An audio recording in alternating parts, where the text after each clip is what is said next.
sap pilot, ni ho sap qui du el timó, el vent que fa, i que seguixen per un antic costum els camins de la mar.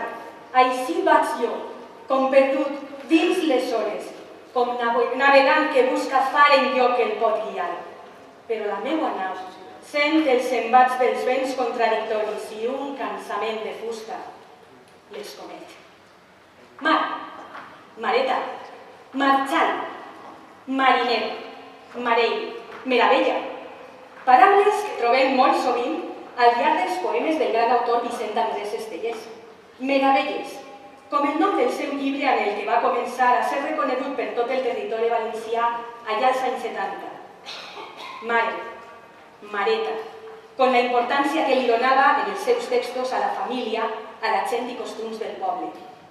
Mar, el seu refugi, on desconnectava del rebombori de la ciutat i dels problemes de la postguerra, enamorat de les Illes Balears, sobretot de Mallorca, on passava llargues temporades de desconnexió sent la mar el seu fidel aliat en aquests moments.